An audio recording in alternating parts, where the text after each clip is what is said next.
Hello, World Wide Web. I'm Dr. Shado, the internet personality of best hair, and I heard you loud and clear. You wanted a review of the other monster movie, the one with the god monster, the king monster, going at it in a battle. Got it. God Raiga versus King Ohga it is then. This one came out just last month, another kaiju flick from the mind of Shinpei Hayashia.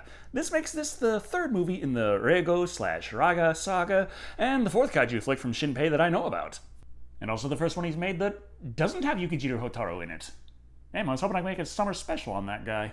But this movie does have Raiga, the god of the monsters, and as you might have already guessed, they do battle with another giant monster, Ohga, a mysterious new beast that has surfaced. However, we also see the return of Commander Kito, known well for destroying the city last movie, possibly worse than the kaiju did, but certain ulterior motives of the higher-ups might also determine how this plays out. No matter what, though, I can only assume it involves the body count rising. So, let's take a look at God Raiga versus King Ohga and give the audience what it wants. The movie opens up on a little refresher of the story so far that the initial attack by Reigo, the king of the sea monsters, happened way back during World War II as it fought against the battleship Yamato. Now, with tons of extra special effects all over the stock footage. But Reigo got shot, so we needed a new kaiju for the film that took place in the 2010s. Introducing Raiga, the god of the monsters, rising out of the deep sea on two legs to destroy Asakusa. In a bit. First gotta head back to the ocean so we can jump to today in Atami. But, whatever it is, I'm pretty sure it's gonna involve the land value taking a severe nosedive. This is Commander Kito, once again played by Makoto Inamiya, now with two new underlings, Nagagawa, played by Anko Hayashia, and Miyazaki, played by Wasabi Yanagiya. We're starting off this movie on the right foot by establishing their secret defense force headquarters is camouflaged as a public bathroom. But before long, we switch to the Prime Minister, Tachibanaya Bunzeimon, having a secret meeting with the First Secretary Honda, played by Ago Izamu, who informs him who the newly appointed commander of Atami's defense force is. キト確かキトという男は浅草に出た怪獣よりも街を壊したという I mean, technically, but once the big Mission Complete logo pops up with the victory music, does it even matter? However, the Prime Minister has other plans for Atami, mainly building a big damn casino there, but there are weird underground events going on, and knowing which movie series they're in, they immediately suspect a kaiju is responsible. But this could work in their favor. If Kito sees a kaiju, he will destroy the city, giving them ample space to rebuild it however they please. To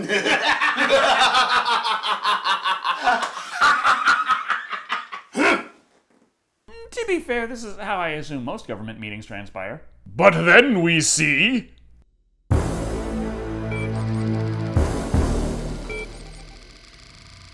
Okay, just how gruesome of a scene were they planning if even they had to pull out the dolls? Or how low was the budget as the Japan National Defense Force is literal dolls without even a voiceover? They detect two kaiju on the kaiju detector, but figure Kito should be able to deal with this.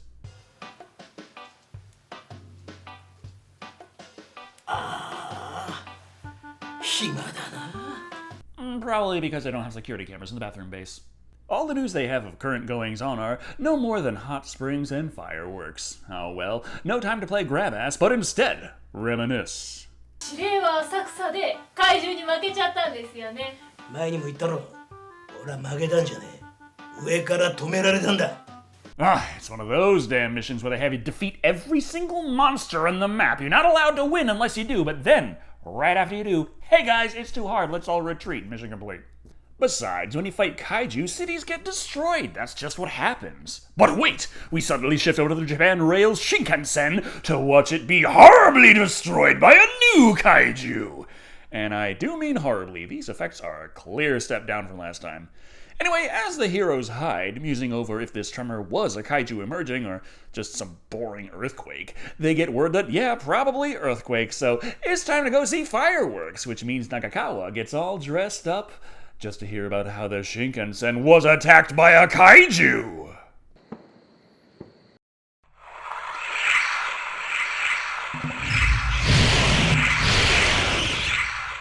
Though if she had stuck around just a little longer, she would have seen this poor bastard be attacked by boomfish!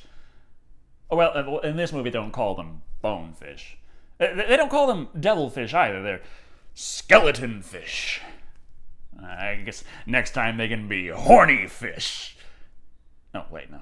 No, as of right now, he's convinced that that strange roaring is just fireworks, so it's a good thing she showed up and informed him of this revelation nonetheless. However, this particular kaiju looks very different from Raiga, and they aren't the only ones to notice. A huge heat source was detected under Atami. The heat source must be a creature. Oh, yeah, obviously. What else could it possibly be in this string of volcanic islands? If so, that would bring a lot of trouble to Atami. I don't think the Japanese government would believe us, even if we told them. And despite the not particularly good lip sync or grasp of the English language, I do believe these two are supposed to be the Americans in this film. Played by Mark Jamillo and David Hall, who intend on informing the local defense force. Later, first we gotta establish that Raiga is also in this movie, running out in the street only to hear the news that there are 2 kaiju in this movie. Kito makes the command decision to return to base. While there, they receive a mysterious phone call. I'm from the CIA. Let me talk to your commander.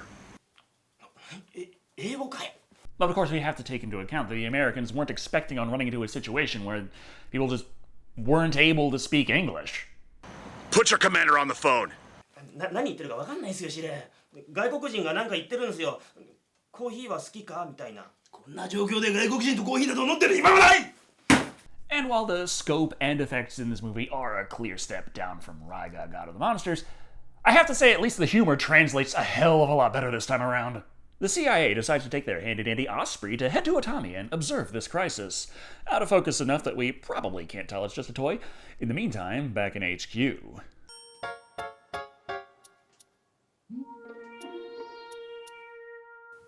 紀藤司令官は君かな? Hold on. I just need a second after that edit. During my reviews, I try and avoid quick cuts quite that disorienting. This would be Counselor Kohara, played by Kyotaro Yanagiwa. He's here on behalf of the Prime Minister. This is about all that terrible collateral damage that Kito tends to cause in his fights with kaiju. Yeah, they're letting him in on this casino redevelopment project and saying that they aren't telling him to destroy the city, but if it would just so happen to be completely annihilated in the battle, well, that would be pretty damn convenient for the Prime Minister's plans. 戦艦熱海侍。怪獣の頭上めがけ。ミサイルの雨を降らせろ You could just tell the man Maine's air raider. Thus, the missiles fly in, and the screen is filled with horrendous special effects, blinding as to what the hell is going on. However, Raiga rises up from the sea and destroys the battleship. I think.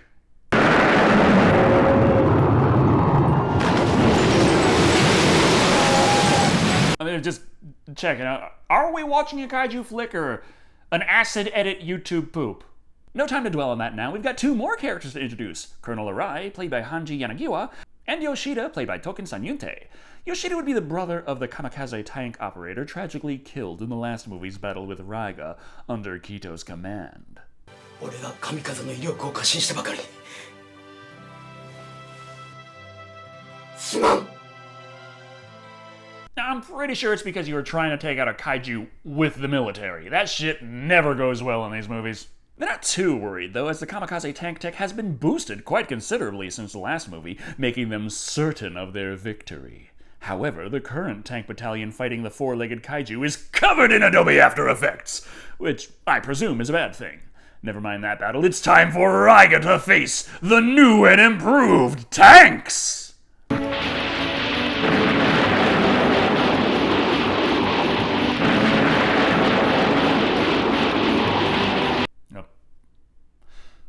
Okay, let me level with you here. If you expect me to tell you what is going on, I first have to be able to tell my damn self. 青いのはライガ。黒いのは。Ohga? Well, looks like someone read the name on the DVD cover. She says it's because the scar on his forehead is the Japanese symbol for O, so Ohga. So that settles it. God Raiga versus King Ohga it is. It's got a ring to it. Moving on, it's time for the kamikaze tank to take out Ohga.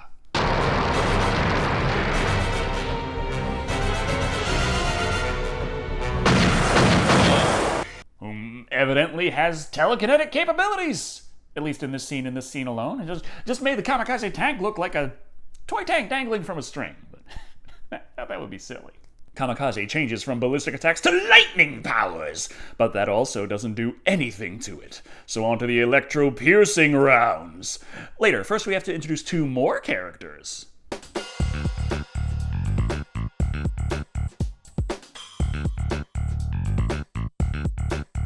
And their funky bass line to boot. This would be Yasuda, played by Shinpei Hayashia, the pilot of the Japanese secret weapon Gokume, and of course, his buddy in the skull mask. まさかその逆でジェイソン What are you talking about? This movie clearly doesn't have the budget to pull that off. As such, this is the lovable teddy bear Nishikawa, played by Zui Nishikawa. Now that the pleasantries are out of the way, it's time to introduce Gokume, a laser drill tank. Kinda like the laser drill flying submarine from Godzilla Final Wars, but considerably more believable. Did you see that? This is why we shouldn't trust Japan. They're hiding a weapon like that. I mean, it's impressive, but I'm not feeling personally threatened by the secret drill tanks in the military of this island nation. I know. That's the exact same battleship Yamato they built secretly during World War II. Dude, sunglasses at night certainly aren't helping here. The Gokume seeks to take the fight to Ohga, blasting through the foam boulders and digging deeper into its lair. Reaching Ohga, they tear into it with the excavation laser. This results in foam boulders flying everywhere, but Ohga doesn't seem to mind the lacerations all that much and breathes pixelated fire onto Gokume. As the fight rages on, Ohga closes on Gokume's 6, and the convenient rear lasers can only do so much to hold the beast at bay.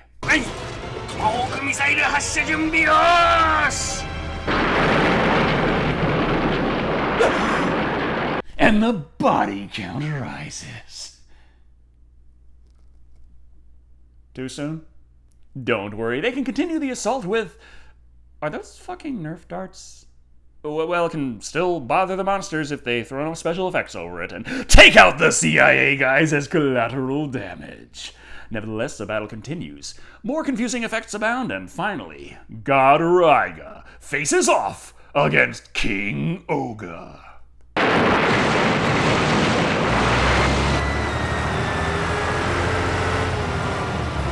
Which is interrupted by news about something. And maybe it's the economy. Maybe the Motley Fool is going on about how kaiju attacks are caused by the illegitimacy of Dogecoin or something. The following morning, we just kind of ignore that Raiga and Ohga faced off 5 seconds ago, and mourn that the casino project has been postponed, as the kaiju are still at large. Still, we're only halfway through the movie and need some plot for the remainder of the running time. As such, Kito gets a call from a mysterious Defense Force commander, and we also see that DNA samples from both kaiju are being studied as we speak. But where are the monsters?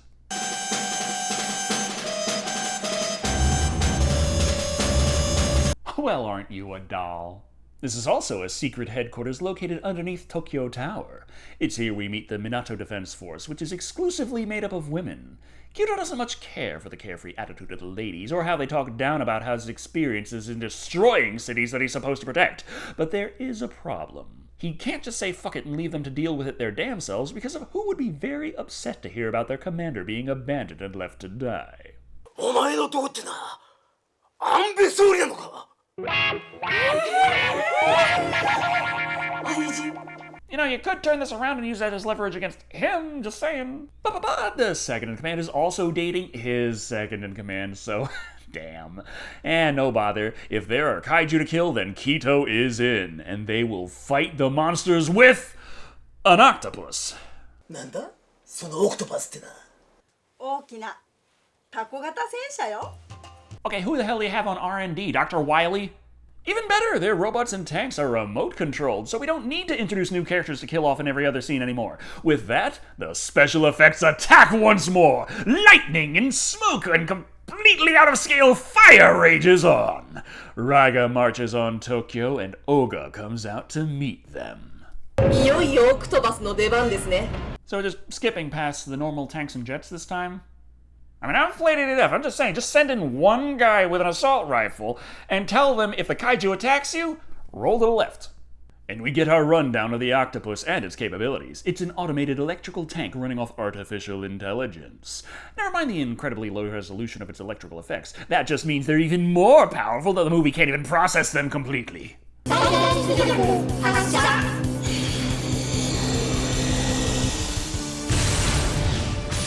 Oh, thanks for the explanation of what's going on, movie. It honestly looked nothing like that. As the battle rages on, zaps go all over, Raiga foams at the mouth, and things happen. Eventually, Octopus locks onto Raiga again, but then blows up under the special effects fire attacks of the beast. I think there's two. Maybe. Well, it's got a death ray, attacking Raiga's stock footage and bringing the kaiju to the ground after a direct hit.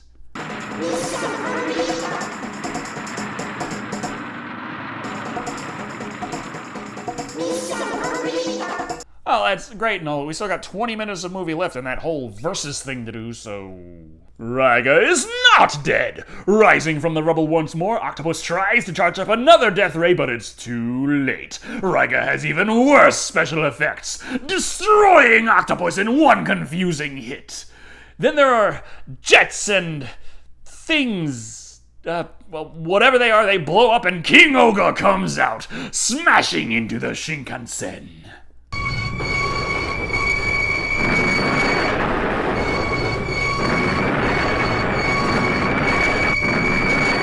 Okay, so those were Shinkansen missiles that the military was specifically using as a means to try and attack Ohga. It's not that Japan is just that serious about keeping the trains running on time. Now against Ohga, though, they bring out the Gatling missile robot. Oh, it's a fucking Nerf toy again.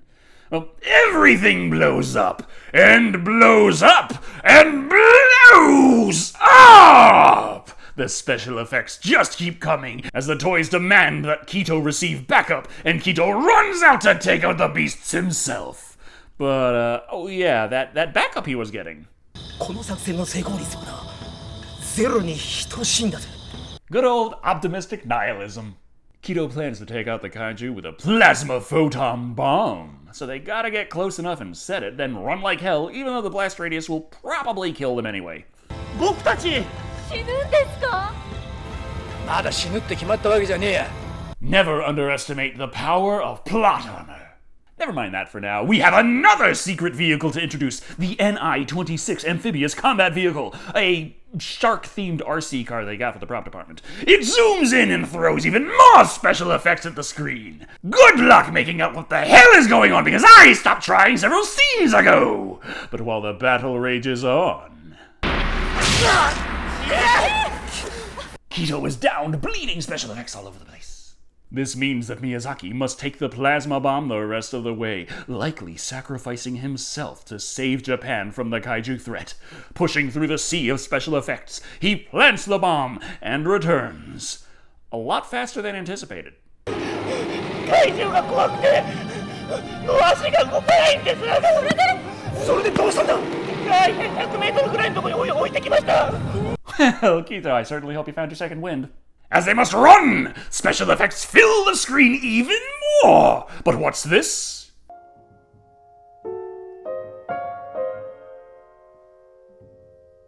Remember that DNA thing from before? Well, it turns out that Raiga and Ohga are in fact the same creature, just vastly different in every single way, other than approximate size. Never mind that for now. They fire missiles because evidently the bomb isn't a big enough explosion or nearly enough special effects. No, we must have more! More fire! More explosion! More sparklers! More layers! Again! The electricity! Yes, more! More! More! Smoke and flames! Spinny things! That weird burning thingamajig! Flying rocks! More fire! Dimensional whatevers! Lava! Splashing! Interpolated slow motion! Lasers! A Roman candle! Everything! And then the Xbox explodes! But where does that leave us? Ooh, crap! Raiga, Ohga, DNA, same.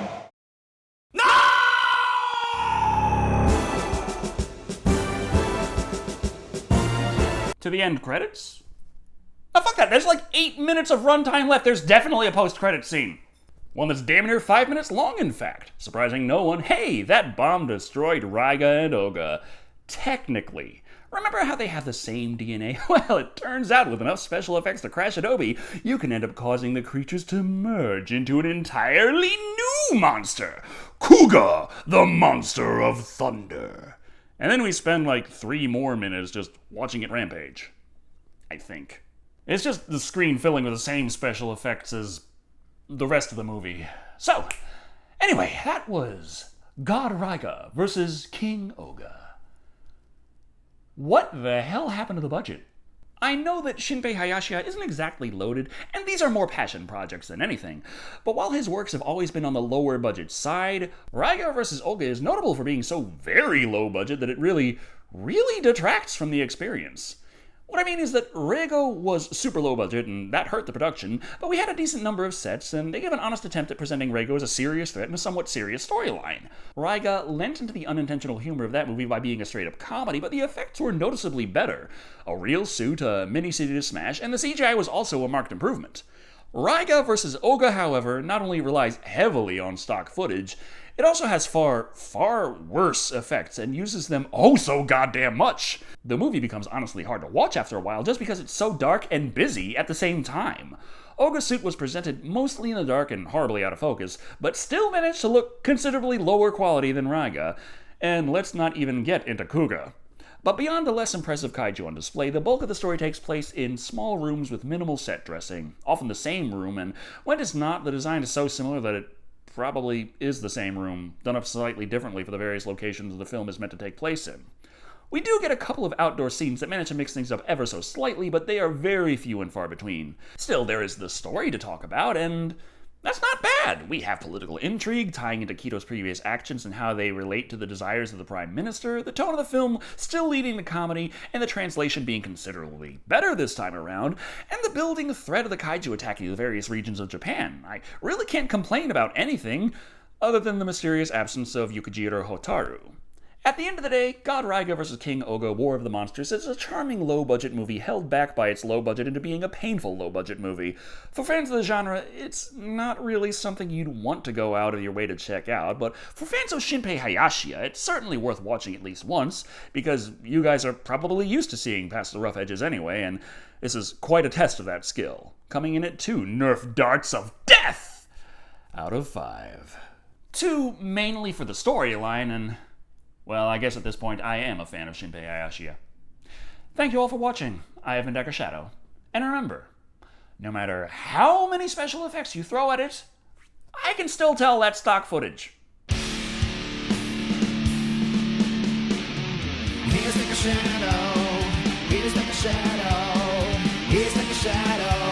The internet personality with the best hair. He's like a shadow. He's like a shadow. He's like a shadow. The internet personality with the best hair.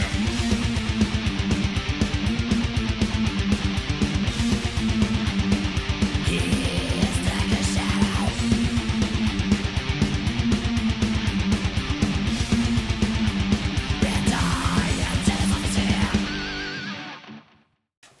Have a nice day. 意外と英語できるじゃん僕。